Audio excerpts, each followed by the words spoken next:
Hey everyone, Brian from D.I.G.S Marketing here. Today, I want to talk about why you should go through your own company's inbound process. This is super important because it gives you insight into what your customers experience when they're trying to learn more about your product. When you put yourself in their shoes, you can uncover improvements that may not be obvious from someone on the inside. So this is something I do with all of our D.I.G.S marketing clients. And here are 4 common mistakes that I find when auditing inbound processes. The first mistake I see is not allowing your prospects to book time immediately after filling out the form. In this day and age, everyone expects immediate satisfaction and gratification. When you're researching software companies, that means the ability to book a time to schedule with an expert immediately. I think every single CRM and every single calendar tool these days allows you to do this. And it's super important to give your prospects the ability to book time directly after filling out the form. The second mistake I see is not sending an email to form submissions immediately after sending out the form.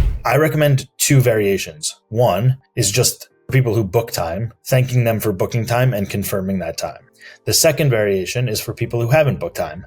Obviously, for those people, you want to send an email with the calendar link again, with the goal of getting them to book time. Both of these emails accomplish different things, but the main thing they accomplish is allowing your prospect who just filled out the form to know that you received it and that you're excited to chat. The third thing that I see a big mistake when I'm auditing this process is that the email, even if it's set up post-form submission, is not hitting your prospect's inbox. It might be going to spam, it might be going to a different folder, it may actually not be sending at all. So while you think that you're sending emails to people after they fill out a form, they're actually not.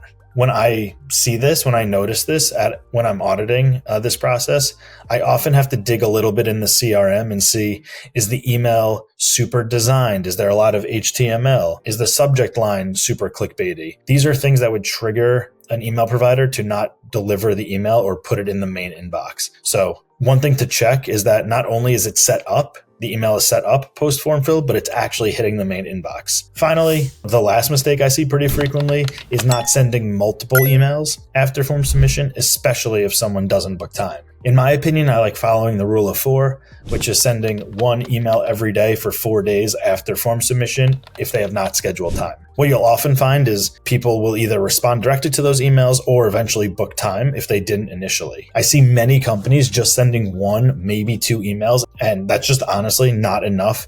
People are getting inundated in their inbox with a ton of emails. Sometimes they miss it. Important, especially again for people who haven't booked time, to make sure that you are giving them opportunity to book time for your sales team. So these are 4 common mistakes I see, and how fixing them can really help improve your conversion percentage and get more qualified sales opportunities. I'd recommend doing this exercise internally, I would say once a quarter. And I almost guarantee that you will find parts of the process that you can improve that you were not aware about previously. Thanks for watching. Hope this was helpful.